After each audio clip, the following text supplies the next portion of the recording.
ఓం నమ శివాయ. శ్రీ మాతృ నమః. ఓం శ్రీ సాయిరామ్. అందరికీ నమస్కారం అండి. ఈ నెల 30 ముక్కోటి ఏకాదశిలోపు ఆవు కనిపిస్తే ఈ మాట పలకండి చాలు. ఎంత తిన్నా తరగని ఆస్తి వస్తుంది, పేదరికం పోతుంది, మీరు గొప్ప ధనవంతులుగా మారిపోతారు. ముక్కోటి ఏకాదశిని మనం వైకుంఠ ఏకాదశి అని కూడా పిలుస్తూ ఉంటాం. ఏడాదిలో ఎన్ని ఏకాదశులు వచ్చినా ఈ ముక్కోటి ఏకాదశికి ఉండే ప్రాముఖ్యత వేరు, దానికి ఉండే శక్తి కూడా వేరు. ఎందుకు అంటే సాక్షాత్తు ఆ వైకుంఠం తలుపు తెరుచుకునే అద్భుతమైన రోజు ఇది. ఆ శ్రీమన్నారాయణుడు భూలోకంలో ఉన్న భక్తులందరినీ అనుగ్రహించడానికి సిద్ధంగా ఉండే సమయం ఇది. అందుకే పెద్దలు చెప్తూ ఉంటారు, ముక్కోటి ఏకాదశి నాడు మనం చేసే చిన్న పుణ్యకార్యమైనా సరే అది మనకు కోటి రెట్ల ఫలితాలను ఇస్తుంది అని. ముక్కోటి దేవతలు ఆశీర్వదించే ఈ పర్వదినం కోసం మనమందరం ఎంతో ఆశగా ఎదురు చూస్తూ ఉంటాము. అయితే ఇంతటి పవిత్రమైన ముక్కోటి ఏకాదశి రోజు లేదా ముక్కోటి ఏకాదశిలోపు మీకు కనుక గోమాత కనిపిస్తే, అంటే ఆవు కనిపిస్తే ఇలా చేయండి చాలు, మీ దశ మారిపోతుంది, బోలెడంత ఐశ్వర్యం వస్తుంది అని శాస్త్రాలు చెప్తున్నాయి. ఎందుకు అంటే ఆవు అంటే నడిచే దేవాలయం, సాక్షాత్తు లక్ష్మీదేవి స్వరూపం. మన పురాణాలు ఏం చెప్తూ ఉన్నాయంటే సృష్టిలో ఉన్న సమస్త దేవతలు, తీర్థాలు, పుణ్యక్షేత్రాలు అన్నీ కూడాను గోమాత శరీరంలోనే కొలువై ఉన్నాయి అని. ముక్కోటి ఏకాదశి నాడు మనకు వైకుంఠ ద్వారం తెలిసిన కోసం గుడికి వెళ్తాం కదా, కానీ మీ ఇంటి ముందుకు వచ్చిన ఆవుకు నమస్కారం చేసుకుంటే చాలు, ఆ వైకుంఠ వాసుని దర్శనం చేసుకున్న పుణ్యం వస్తుంది. ఎందుకంటే గోమాతలో ముక్కోటి దేవతలు ఉన్నారు కాబట్టి. ఆవును పూజిస్తే ముక్కోటి దేవతలను పూజించినట్లే. గోమాత వెనుక భాగంలో సాక్షాత్ శ్రీ మహాలక్ష్మి నివాసం ఉంటుంది. ఆవు మూత్రంలో గంగాదేవి ఉంటుంది, ఆవు పేడలో లక్ష్మీదేవి ఉంటుంది. అందుకే గోమయంతో ఇల్లు అలికిన, గోమూత్రం ప్రోక్షాహించేసిన ఇంట్లో దరిద్రం, పీడలు అన్నీ తొలగిపోతాయి. అంతటి శక్తి ఆవుకుంటుంది. మనం ఎన్ని యజ్ఞాలు చేసినా, ఎన్ని యాగాలు చేసినా దాని ఫలితం కేవలం ఆవుకు గుప్పెడు గ్రాసం పెట్టడం వలన వస్తుంది. ఎవరైతే ఉదయాన్నే లేచి గోమాత ముఖాన్ని చూస్తారో ఆ రోజు మొత్తం శుభాలే జరుగుతాయి. వారికి ఏ పని తలపెట్టినా విజయమే దక్కుతుంది. గోమాత పాదాల నుంచి లేచిన దుమ్ము అంటే గోధూళి మనకు నుదుటిన పెడితే చాలు, మన తలరాత మారిపోతుంది. చాలామందికి తెలియని విషయం ఏమిటంటే మనకున్న గ్రహ దోషాలు పోవాలన్నా, మన జాతకంలో ఉన్న శని ప్రభావం తగ్గాలన్నా ఆవు నుంచిన పరిహారం లేదు. నవగ్రహాలు కూడా గోమాతకు తల వంచి నమస్కరిస్తాయి. అందుకే అంటారు, గోమాతను కాపాడితే గోమాత మనల్ని కాపాడుతుంది అని. ఆవు ఒక్కసారి మన వంక ప్రేమగా చూస్తే చాలు, మన కష్టాలన్నీ కూడా మంచులా కరిగిపోతాయి. ఆవు అరిపిన వినబడిన ప్రదేశంలో లక్ష్మీదేవి తాండవిస్తుంది. అలాంటి గోమాత ఈ పవిత్రమైన ముక్కోటి ఏకాదశంలో మీకు కనిపిస్తే అసలు వదలకండి. ముఖ్యంగా ఈ ముక్కోటి ఏకాదశి పర్వదినాన్ని విష్ణుమూర్తి అనుగ్రహం పొందాలి అంటే గోసేవను మించిన మార్గం లేదు. శ్రీకృష్ణుడికి గోవులంటే ఎంత ఇష్టమో మనందరికీ కూడా తెలిసిందే కదా. గోపాలుడు అని పిలుచుకోవడానికే ఆయన ఇష్టపడ్డాడు. కృష్ణ పరమాత్ముడి ఆశీస్సులు కావాలి అంటే ఆయనకు అత్యంత ప్రీతికరమైన గోమాతను మనం సంతోషపెట్టాలి. అసలు ఇంతకీ ముక్కోటి ఏకాదశి రోజు గోవుకు ఏం పెట్టాలనే విషయాన్ని కూడా మనం ఈ వీడియోలో వివరంగా తెలుసుకుందాం. అంతకన్నా ముందు ఒక పవిత్ర కథను విందాం. ఫ్రెండ్స్, ఈ వీడియో కనుక మీకు నచ్చినట్లయితే దయచేసి ఒక లైక్ చేయండి. మీరు ఇచ్చే ఒక లైక్ మాకు ఎంతో సంతోషాన్ని ఇస్తుంది. అలాగే ఆ శ్రీమన్నారాయణుడి కరుణ కటాక్షాల మీ పైన ఎల్లప్పుడూ ఉండాలని కోరుకుంటూ కామెంట్ బాక్స్లో ఓం నమో భగవతే వాసుదేవాయ అని చెప్పి తప్పకుండా కామెంట్ చేయండి. ఆ స్వామి నామస్మరణతోటే మన పాపాలు హరించుకుపోతాయి. పూర్వకాలంలో ఒక రైతు తన భార్యతో కలిసి నివసిస్తూ ఉండేవాడు. ఆ రైతుకు ఆర్థిక పరిస్థితి అసలు బాగలేదు. ఆ రైతుకు ఒక పుత్రుడు జన్మించాడు. కొడుకు పుట్టడంతో రైతు చాలా సంతోషించాడు. పిల్లవాడికి నెలలు పెరిగే కొద్ది పాలు అవసరం ఎక్కువైంది. కానీ రైతు ఇంట్లో ఆవులు లేవు. దాంతో రైతు కొడుకు పాలు ఏడతెవాలి అని చెప్పేసి చాలా చింతించసాగాడు. రోజు తన స్నేహితుడు రైతు దగ్గరికి వచ్చాడు. ఆ రైతు స్నేహితుడు, ఏమైంది మిత్రమా, దిగులుగా ఉన్నావు అని అడుగుతాడు. అప్పుడు రైతు తన కొడుకుకు పాల అవసరం ఉన్నాయని, కానీ ఆ పాలు ఎక్కడి నుంచి తీసుకురావాలో తెలియటం లేదని తన స్నేహితుడితో తనకున్న సమస్యను చెబుతాడు. అప్పుడు ఆ స్నేహితుడు, మిత్రమా, మన ఊరి చివరన ఒక సాధువు నివసిస్తూ ఉన్నాడు. ఆ సాధువు దగ్గర ఒక అందమైన ఆవు ఉంది. నువ్వు వెళ్ళి ఆ సాధువును అడిగి ఆవును తెచ్చుకో. ఆ సాధువు చాలా మంచివాడు కనుక ఖచ్చితంగా ఆవును నీకు ఇస్తాడు. ఆ ఆవు పాలతో నీ పిల్లవాడిగా ఆకలి తీర్చవచ్చు అంటాడు. రైతు కూడా సరే అంటాడు. మరునాడు ఉదయాన్నే రైతు నిద్రలేచి సాధువు దగ్గరికి వెళ్తాడు. ముందు సాధువుకు నమస్కారం చేసి, అయ్యా, నేను ఈ ఊరిలోనే ఉంటాను. నాకు ఒక కొడుకు పుట్టాడు. కానీ నా కొడుకుకు పాలు సరిపోవటం లేదు. అందుకని మీ ఆవును అడుగుదామని వచ్చాను. నా కొడుకుకు పాలు అవసరం చాలా ఉంది. మీరు దయచేసి నాకు ఒక ఆవునిప్పించండి. ఆవును ఇంటికి తీసుకొని వెళ్ళి నా కొడుకు ఆకలి తీరుస్తాను. నాకున్నంతలో కొంత ధనాన్ని ఇస్తూ దయచేసి ఈ ఆవును నాకు ఇవ్వండి అని అడుగుతాడు. అప్పుడు ఆ సాధువు నవ్వుతూ, నాయన, నాకు డబ్బు ఏమీ వద్దు. నీ కొడుకు కోసం నేను ఆవు ఇస్తాను. నాకు ఎటువంటి ధనం ఇవ్వాల్సిన అవసరం కూడా లేదు. నేను ఒక సాధువును. సాధువులకు ధనం అవసరం ఉండదు. కానీ ఆవును తీసుకెళ్ళాలి అంటే 3 షరతులున్నాయి. ఆ షరతులకు ఒప్పుకుంటేనే నేను ఆవును ఇస్తాను అంటాడు. సరే, ఆ షరతులు ఏమిటో చెప్పమని అడుగుతాడు రైతు. సాధువు ఇలా చెప్తాడు. మొదటిది, నువ్వు ఆవును తీసుకెళ్ళిన తర్వాత ఆవు ఉండడానికి ఒక చిన్న మంచి ప్లేస్ను ఏర్పాటు చెయ్యి. ఆవుకు మంచి నీరును, గ్రాసాన్ని ఆహారంగా పెట్టాలి. ఈ గోమాత ఏ ఇంట్లో అడుగు పెడితే ఆ ఇంట్లో ధనానికి ఎటువంటి ఇబ్బందులు రావు. ఈ గోమాత ఏ ఇంట్లో ఉంటే ఆ ఇంట్లో వృద్ధి సిద్ధికి ఆది దేవత అయిన శ్రీ గణేశుడు మరియు లక్ష్మీదేవి నివాసం ఉంటారు. ఇంటికి గోవు వస్తుంది కనుక మీ ఇంట్లో కూడా సంపదలు వృద్ధి చెందుతాయి. కానీ నీవు మర్చిపోకుండా గోవు ఆహారం పెట్టు. అలా పెట్టడం వలన మీకు ఎప్పుడు ధనానికి లోటు రాదు. దౌర్భాగ్యం మొత్తం కూడా తొలగిపోతుంది. నీకు నీ ఇంటికి సౌభాగ్య ప్రాప్తిస్తుంది. ఈ ఆవు పాలు ఇస్తుంది, కానీ కలకాలం అలా పాలు ఇవ్వలేదు. వయసు అయిపోయాక పాలు ఇవ్వలేదు. అప్పుడు కూడా నీవు ఈ ఆవును ప్రేమగా చూసుకో, ప్రేమగా పెంచుకో. అంతేగాని ఈ ఆవును తీసుకెళ్ళి ఎక్కడో వదిలేసే ప్రయత్నం చేశావంటే నీకు కీడు జరుగుతుంది. కనుక ఈ షరతుల మనసులో పెట్టుకొని ఆవును తీసుకొని వెళ్ళు అని సాధువు అంటాడు. అయితే ఆ షరతులకు ఒప్పుకొని ఆవుని ఇంటికి తీసుకొని వెళ్తాడు. ఇక సంతోషంగా రైతు ఆ ఆవుకు పాలను తన కొడుకు కోసం తీసేవాడు. అలాగే ప్రతిరోజు ఆవుకు మంచి ఆహారం పెట్టేవాడు. ఆవును మంచి స్థలంలో కట్టాడు. ఆవును రైతు బాగా చూసుకునేవాడు. రైతు ఏ రోజైతే ఆవును ఇంటికి తీసుకొని వెళ్ళాడో ఆవును బాగా చూసుకోవడం ప్రారంభించాడు.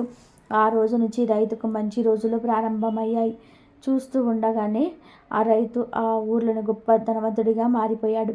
మంచి ఇంటిని కట్టుకున్నాడు, పొలాలు కొన్నాడు, బంగారం కొనుక్కున్నాడు. తన పని మీద బయటికి వెళ్ళినప్పుడల్లా కూడా తన భార్యతో ఆవును బాగా చూసుకోమని చెప్పేవాడు. అలా ఆ రైతు ఆవును బాగా చూసుకునేవాడు.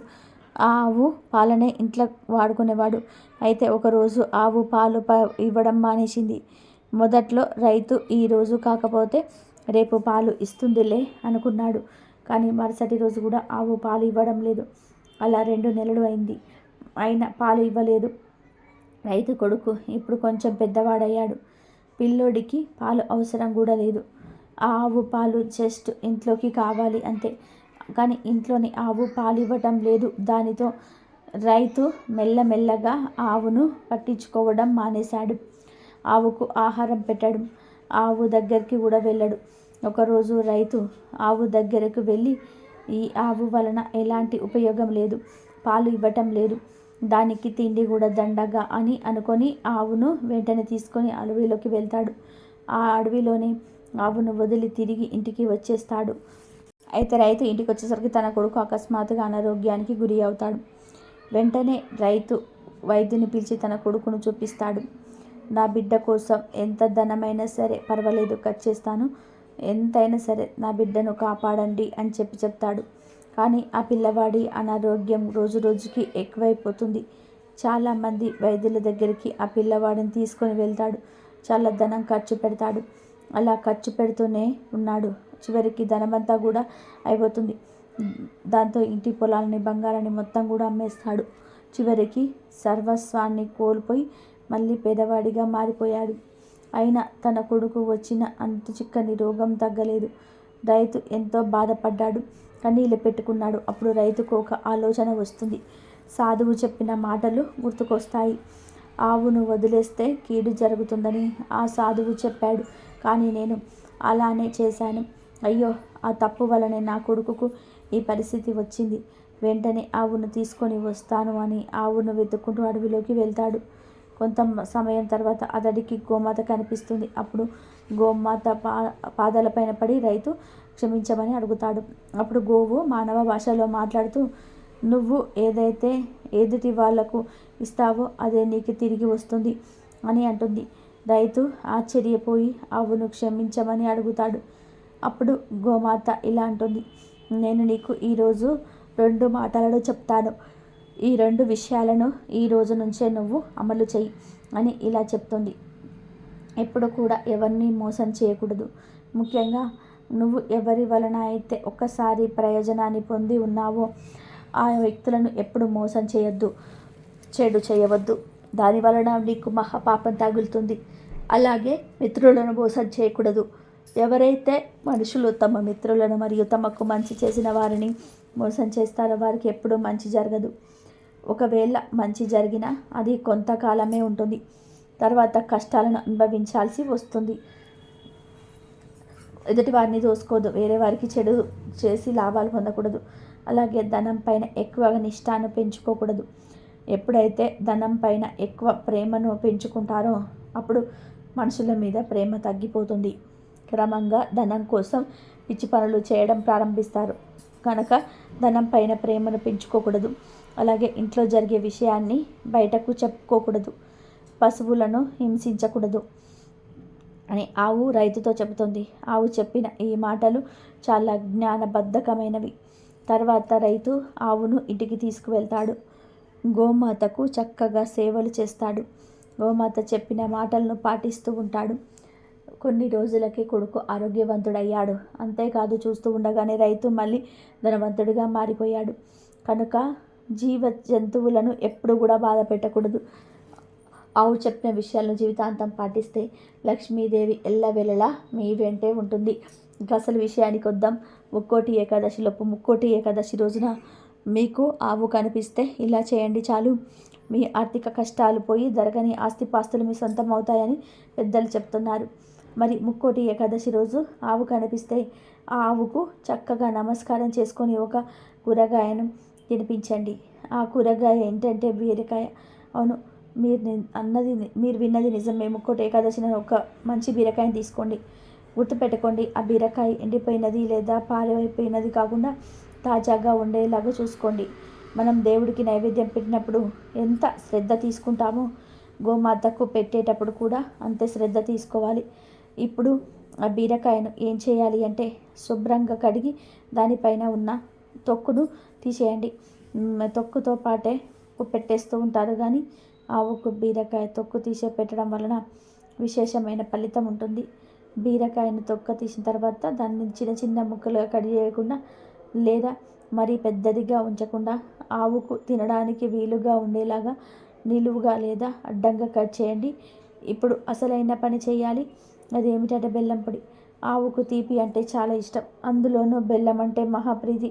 బెల్లం సంపదకు ఆనందాన్ని చిహ్నం.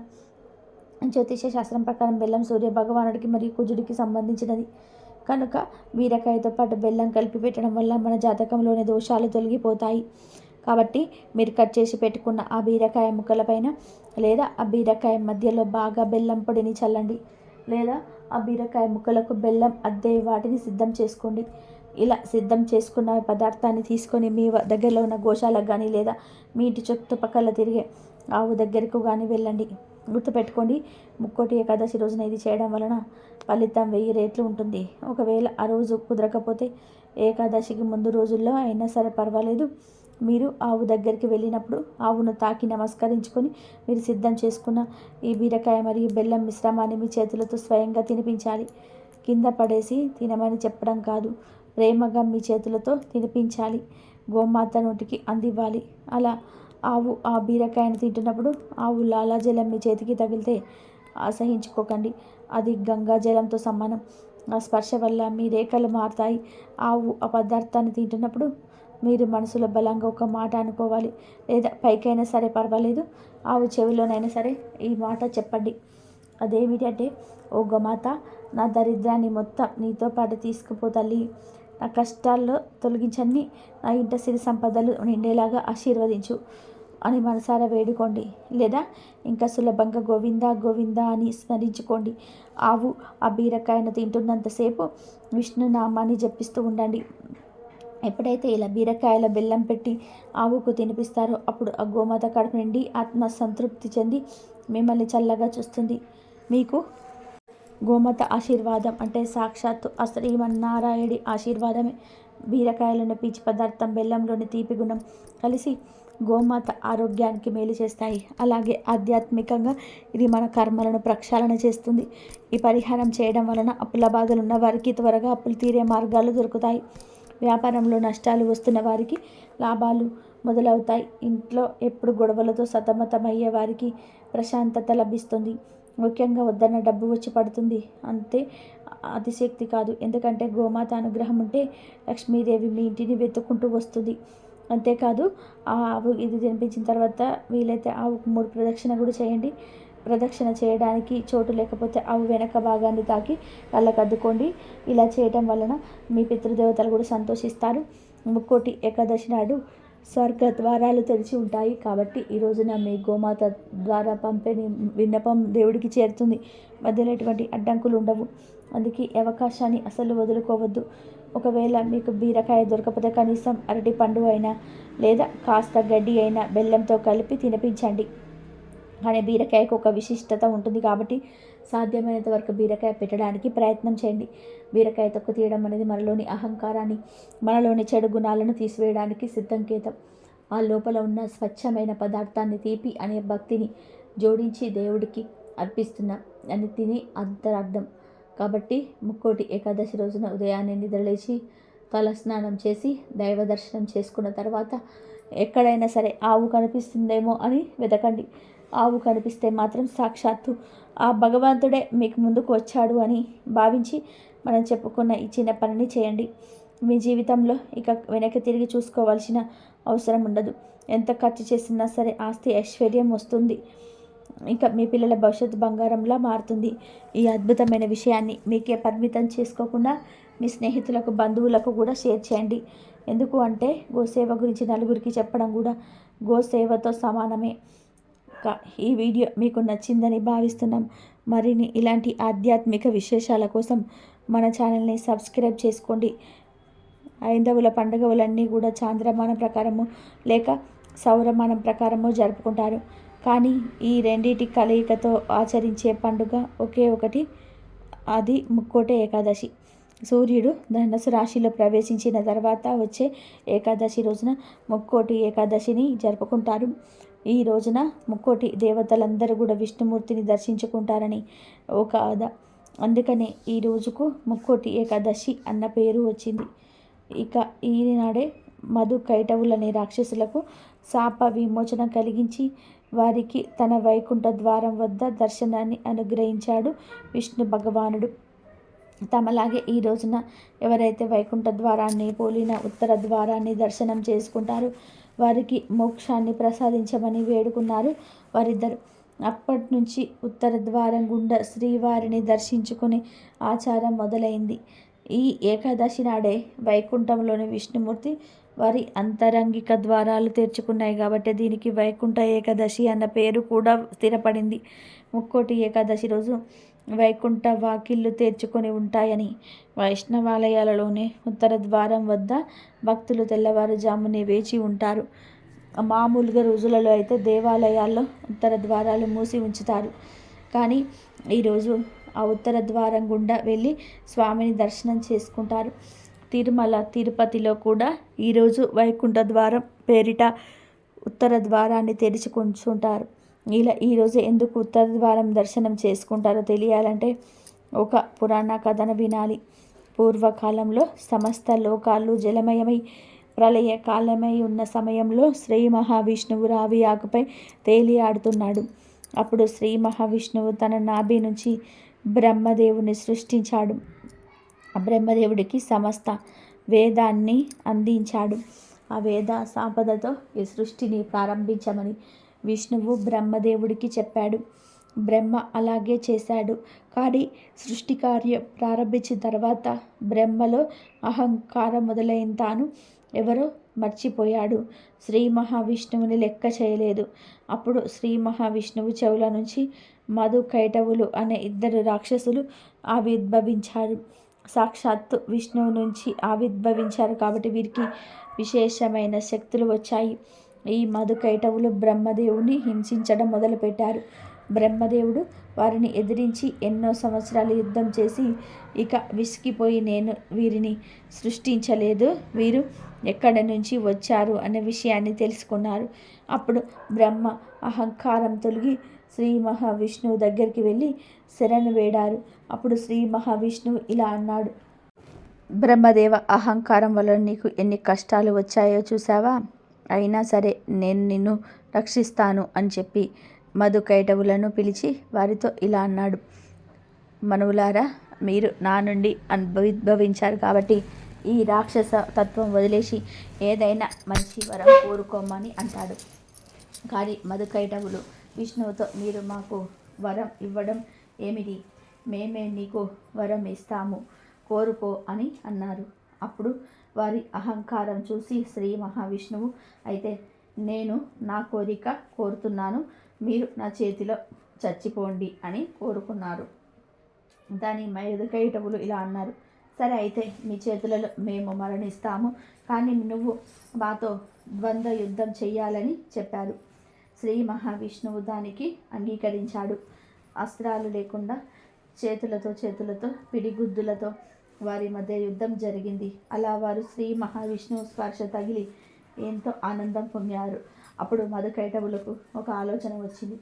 శరీరాన్ని తాకితేనే ఇంత ఆనందంగా ఉంటే వైకుంఠంలో ఉంటే ఎంత ఆనందంగా వస్తుందో కదా అనుకుని శ్రీ మహావిష్ణువుతో, మాకు ఒకే ఒక వరం కావాలి, మమ్మల్ని వైకుంఠ లోకాలకు తీసుకొని వెళ్ళండి, ఇప్పుడు మీతో ఉండే వరాన్ని ఇవ్వండి అని విష్ణుమూర్తిని కోరారు. అప్పుడు శ్రీ మహావిష్ణువు ఇలా అనుకుంటాడు: వీళ్ళు రాక్షసులు కదా, వీరిని వైకుంఠం తీసుకొని వెళ్ళడం న్యాయమైన లోకానికి ఇబ్బందికరంగా మారుతుందేమో అని ఆలోచించి వైకుంఠానికి ఉండే ఉత్తర ద్వారాన్ని తెరిపించాడు. ఆ ద్వారం గుండా శ్రీ మహావిష్ణువును దర్శనం చేసుకున్న మధు కైటవులు ఆ శ్రీ మహావిష్ణువులో ఐక్యమయ్యారు. మధు కైటవులు విష్ణుమూర్తిలో లీనమవుతూ మరో వరం కోరుకున్నారు. ఏ భక్తులైతే ముక్కోటి ఏకాదశి రోజు ఉత్తర ద్వారం నుండి మిమ్మల్ని స్మరిస్తూ మిమ్మల్ని దర్శనం చేసుకుంటారో వారికి కూడా మోక్షం ప్రసాదించమని కోరుకుంటారు. దానికి శ్రీ మహావిష్ణువు కూడా అంగీకరిస్తాడు. ముక్కోటి ఏకాదశి రోజు దేవతలు కూడా ఉత్తర ద్వారం గుండా స్వామి వారిని దర్శనం చేసుకొని మోక్షాన్ని పొందుతారు. అప్పటి నుంచి ధనుర్మాసంలో వచ్చే మొదటి ఏకాదశి అయినటువంటి ముక్కోటి ఏకాదశి రోజు ఇలా భక్తులు ఉత్తర ద్వారం గుండా శ్రీ మహావిష్ణువుని దర్శించుకొని మోక్షాన్ని పొందుతారు. ఇదే వైకుంఠ ద్వారం దర్శనం వెనుక ఉన్న కథ. ఈ వీడియో కనుక మీకు నచ్చినట్లయితే ప్లీజ్ లైక్ చేయండి, షేర్ చేయండి, సబ్స్క్రైబ్ చేయండి. మరొక మంచి వీడియోతో మళ్ళీ కలుద్దాం. ఇంతవరకు చూసినందుకు ధన్యవాదాలు. ఆ శ్రీ మహావిష్ణువు అనుగ్రహం అందరిపైన ఉండాలని మనస్ఫూర్తిగా కోరుకుంటున్నాను. శ్రీ మాత్రే నమః. ఓం నమో నారాయణాయ నమః.